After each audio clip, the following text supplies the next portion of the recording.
여러분 안녕하십니까? 누리 PD입니다. 자, 트럼프 대통령이 다보스 포럼에서 조작 선거 관련자 곧 기소한다. 그야말로 충격적 발언을 했습니다. 다보스 포럼에 세계 각국의 지도자가 지금 다 모여 있습니다. 그린랜드 이슈 때문에 유럽이 지금 난리 났고요. 그 엄청난 상황 속에서도 부정선거를 언급한 것이다. 그리고 밑에 기사 보면은 국제 부정선거 압도적 증거를 확보했다. 한국 A웹 인천에 있습니다. 인천 송도에 있는데요. 이것을 지목해서 큰 파장이 일고 있다. 놀랍게도 이 엄청난 뉴스가 다른 언론사에서는 보도가 안 됐어요. 대부분 퍼리진 뉴스, 더 퍼블릭, 파이낸스 투데이 뭐 이런 정도거든요. 그 밖에 뭐 몇몇 이제 우리 군소 인터넷 언론 트루스 데일리, 뉴스 앤 포스트 뭐 이런 정도일 겁니다. 왜 이런 뉴스들이 이 초대형 뉴스들이 제도권 언론으로는 나가지 않는가? 제도권 언론 했을 때 그 언론이 한두 개가 아니잖아요. 우리나라만 해도 수백 개입니다. 그 모두 다 뭐 연루가 되었다라고 보기는 어렵습니다. 몇몇 언론들은 그러니까 대형 언론들 몇몇은 아마 연루가 됐을지도 모르죠. 자, 그러면은 연루가 됐기 때문에 보도를 안 한다라기보다는요. 이거를 음모론으로 보는 겁니다. 음모론으로. 그들은 제대로 한번 규명도 하지 않고 수사나 조사를 제대로 하지도 않고 그냥 이 선거 무효 소송해보면 판판이 깨지잖아요. 법원에서는 마치 기다렸다는 듯이 정해진 어떤 그런 결과를 이야기합니다. 그래서 소송 제기하는 쪽이 계속해서 어처구니 없는 상황을 맞이하고 있는데, 자, 여기 이 뉴스만 해도 얼마나 엄청난 이야기입니까, 이게. 조작 선거 관련자 꼭 기소한다. 특히 2020년에 그 트럼프와 바이든의 대결에서 바이든이 이긴 것은 완전히 조작이다라는 이야기를 트럼프 대통령은 벌써 여러 차례에 걸쳐서 언급을 했습니다. 그리고 관련자들을 꼭 기소하겠다. 세계 정상들 앞에서 나온 초유의 발언인데 이게 왜 한국에서는 보도가 되지 않습니까? 그리고 놀라운 것은요, 한국 아니라 저쪽 뭐 미국이나 영국 등 서방 세계에서도 크게 보도는 안 되고 있어요. 이게 현실입니다. 자, 이 관련 뉴스를 제가 뭐 전체적으로 다 읽어드릴 필요는 없겠죠. 아무튼 세계 정상들 앞에서 일부러 이 말을 한 겁니다. 트럼프 대통령이 내가 지금 이런 걸 하고 있다는 것을 은연중에 던지는 겁니다. 그리고 실제 이제 부정선거 조직이나 카르텔을 향해서 뭐 공개적으로 선언했다라고 이제 볼 수가 있겠죠. 국제사회가 상당한 충격을 받았을 것으로 보이지만 그러나 지금 나타나 있는 상황만 놓고 보면 트럼프 대통령과 이걸 억누르려고 하는, 막으려고 하는 세력 간에 거대한 전쟁이 시작되고 있다는 것을 알 수가 있습니다. 꼭 기소된다라는 이 표현은요, 지금까지 트럼프 대통령이 잘 하지 않는 표현이거든요. 아무튼 이날 그 다보스 포럼 연설에서 국제사회를 가장 크게 당황케 한 대목은 prosecution, 기소라는 단어입니다. 이것을 직접적으로 언급한 발언이라서 이건 뭐가 있다라고 볼 수가 있겠죠. 트럼프 대통령은 선거 조작에 관여한 인물들이 조만간 법적 책임을 지게 된다라고 분명히 말했고요. 그 사람들은 자신들이 저지른 일로 인해 곧 기소된다. 그것은 조작된 선거였다라는 말을 힘주어 강조했습니다.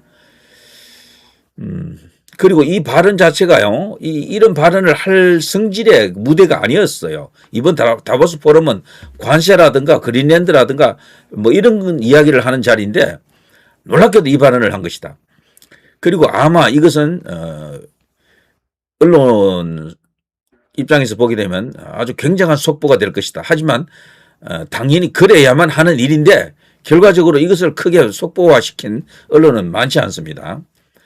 자, 전 세계 정상과 글로벌 기업 지도자들이 지켜보는 다보스 포럼 현장인데 미국 대통령이 자국 선거의 정당성을 정면으로 부정하고 형사처벌 가능성까지 언급했다. 2020년 바이든이 승리한 것은 완전히 조작된 선거다라는 것을 만천하에 폭로하는 것입니다. 자, 그리고 트럼프 대통령은 이 연설에서요, 국가가 유지되기 위한 핵심 요소로 강력한 국경 통제, 이민 정책이죠. 자유롭고 공정한 선거, 그리고 좋은 언론을 반복적으로 강조했습니다. 여기서 우리나라에도 다 적용되겠네요. 강력한 국경 통제. 지금 중국하고는 땅으로는 서로 맞닿아 있지 않지만 바다로 서로 연결되지 않습니까? 강력한 국경 통제가 필요하고요. 북하고는 뭐 당연히 이제 휴전선이 있으니까 그렇고요. 자, 자유롭고 공정한 선거, 그리고 좋은 언론. 이게 우리나라에 정말 절실합니다.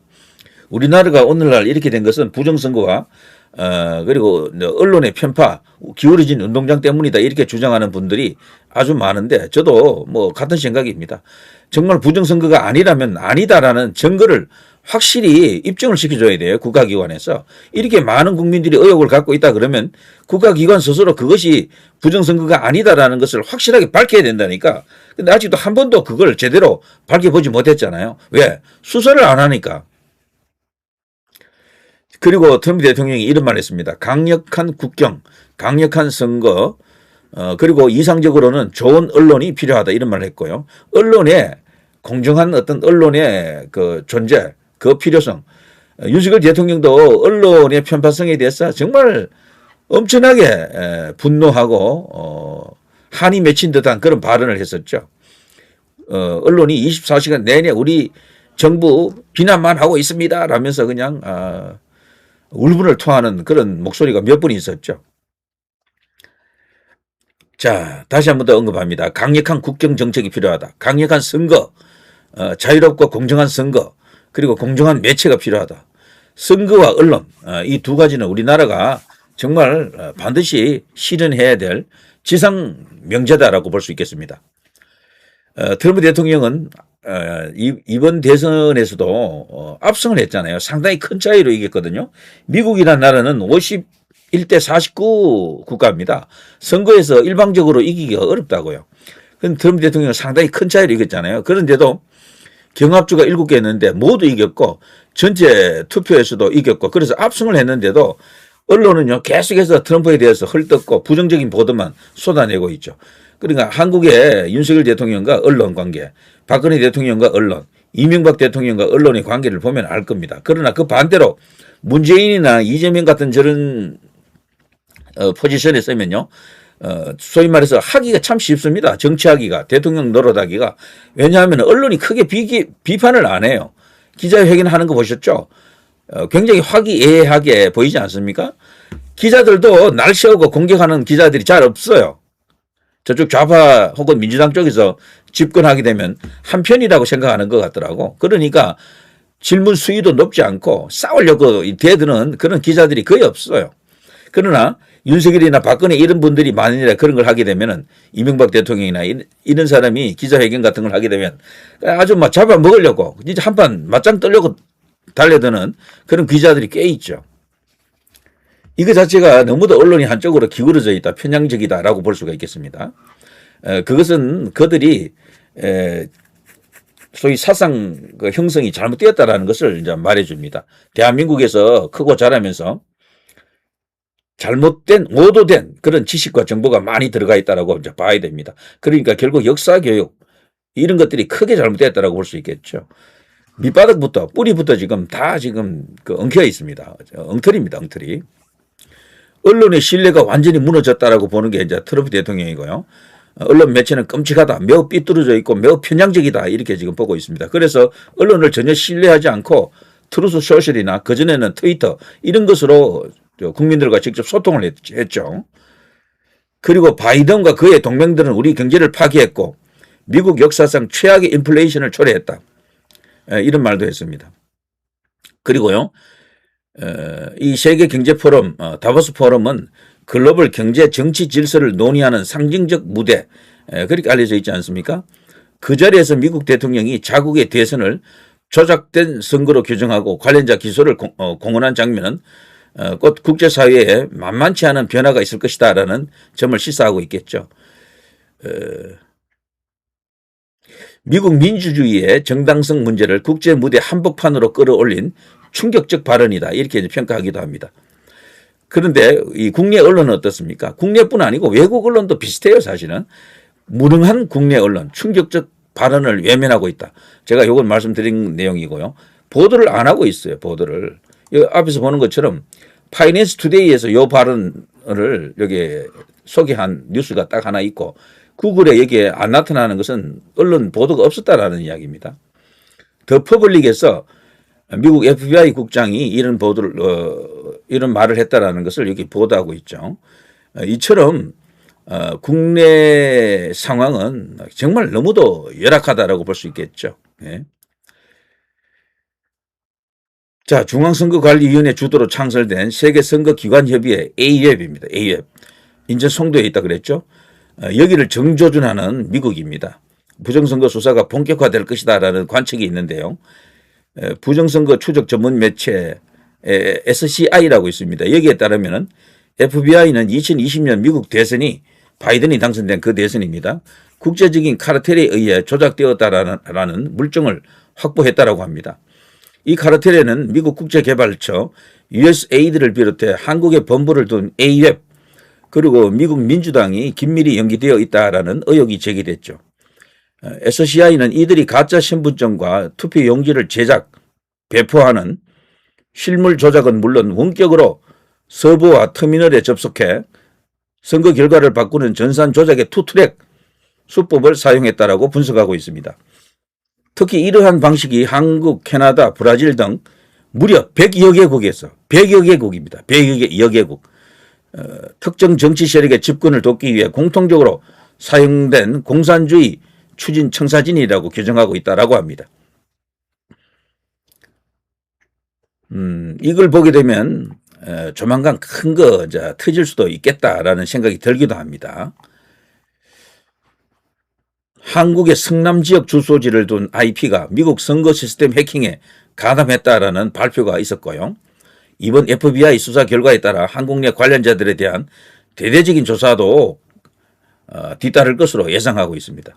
미국발 대형 폭로에도 불구하고 한국 정치권과 선관위는 침묵으로 일관하고 있죠.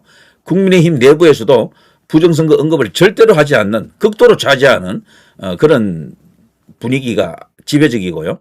민주당 일각에서는 오히려 부정선거 의혹을 제기할 경우 징벌적 손해배상을 청구하겠다라면서 압박 수위를 높이고 있죠. 근데 한국에서 지금 유력 정치인들 중에 부정선거를 의심했거나 그것을 뭔가 해결해 보려고 했던 유일한 인물은 윤석열 대통령이 되겠죠. 스스로는 부정선거라고 말한 적은 없지만 그걸 염두에 둔 계엄이었다라고 볼 수밖에 없습니다. 지금 한국의 상황은 보시면은 황교안 전 국무총리가 지금 자유혁신의 당대표인데 부정선거 이슈를 국민들에게 전하고 뭔가 해결하기 위해서 노력하는 그 정치인 중에는 유일하다라고 볼 수 있겠습니다. 현역 정치인 중에는. 그런데 현역이라고는 해도 국회의원이 아니고 이러다 보니까 목소리에 제한이 있습니다. 한계가 아주 뚜렷합니다. 국민의힘에서는 이런 분이 아무도 없죠. 트럼프 같은 사람이 대한민국에는 없는 겁니다. 그러니까 힘 있는 자리에 현직 중에는 아무도 없다라고 볼 수가 있겠죠. 이런 것들. 정말 애쓰고 있는 황교안이라든가 저기 민경우 같은 이런 분들이 정말 풍찬 노숙하고 있다라는 생각이 들고요.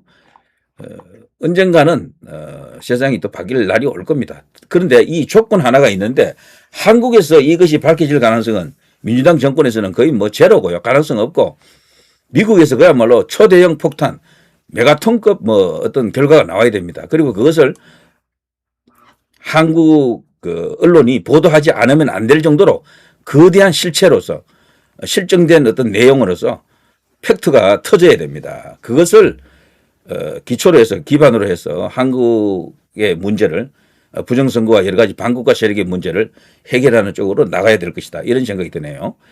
자, 한국에는 사실상 현재 현역 정치인 기준으로는 국회의원이나 뭐 장차관이나 뭐 이런 사람들 그 기준으로는 이 부정선거와 싸우는 반국가 세력 척결을 외치는 인물이 참 서글픕니다만 단 한 명도 없는 현실이다. 우리에게는 왜 트럼프 같은 사람이 없는가를 지금 생각해 하고 있죠. 자, 누리PD 김준희였습니다.